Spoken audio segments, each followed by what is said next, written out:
अहम खबर है, एंकर पर्सन समी इब्राहिम के खिलाफ FIA के नोटिस के खिलाफ केसेस। समी इब्राहिम के खिलाफ बादियों नज़र में केसेस नहीं बनता। चीफ जस्टिस ने ये रिमार्क्स दिए हैं।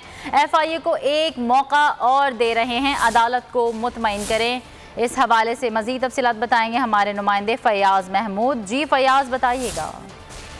जी, बड़े ही अहम रिमार्क दिए हैं chief justice Islamabad high court justice Nasar Minullah ने, और उन्होंने कहा है कि एंकर पर्सन समी इब्राहिम को के खिलाफ बादियों नजर में केस बनता ही नहीं है। अदालत ने ये हुक्म दिया है कि FIA को एक और मौका दे रहे हैं कि वो अदालत को मुतमईन करें कि किस बुनियाद पर इनके खिलाफ कार्रवाई की गई है, क्या इन्होंने क्या ऐसा जुर्म किया है, किस कानून के तहत ये कार्रवाई आगे बढ़ाई गई है। जिस पर डिप्टी अटॉर्नी जनरल ने अदालत को बताया कि इन्होंने इलेक्शन कमीशन के लिए वो कहा कि वो 2 नंबरी कर रहा है, इदारों पर की गई है। जिस पर चीफ जस्टिस नसर मीनुल्लाह ने कहा कि ऐसी बातें तो सियासी लीडर्स भी रोजाना कहते हैं, क्या उन तमाम सियासी लीडर्स के खिलाफ भी कार्रवाई करेंगे।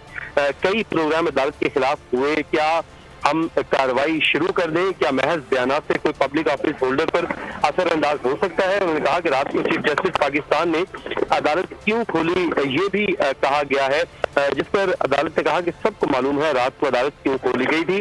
चीफ जस्टिस पाकिस्तान ये अदालतें आइन के साथ खड़ी हुई हैं। चीफ जस्टिस ने यह भी कहा कि लोग तो रोजाना सोशल मीडिया पर बात करते हैं, क्या रोज हम कार्रवाई करेंगे। यारा ना पब्लिक ऑफिस होल्डर इतना कमजोर है कि किसी की बात से डरे। चीफ जस्टिस नसर मीनुल्लाह ने रिमार्क दिए कि इदारों को शोहरत बचाने के लिए FIR की जरूरत नहीं। जिस पर FIA ने कहा कि PFU ने FIA से नोटिस वापस लेने की इस्तदा की है, और ख्वाजा इम्तियाज ने यह भी कहा कि अदालत इनकी वीडियोस का ट्रांसक्रिप्ट। इस पर अदालत ने कहा कि मान लिया समी इब्राहिम को इदारों का एहतराम नहीं, मगर ये बताएं कि जुर्म क्या बनता है। अदालत ने यह भी कहा कि FIA सिर्फ कानूनी तौर पर मामला देख सकती है। अभी तक FIA मुतमिन नहीं कर सकी समी इब्राहिम का जुर्म क्या है। जिसके बाद अदालत ने एंकर पर्सन समी इब्राहिम को 20 सितंबर तक हिरासत करने से रोकने का हुक्म देते हुए समाअत मुलतवी कर दी। जी, सब्सक्राइब करें और बेल दबाएं ताकि कोई खबर रह न जाए।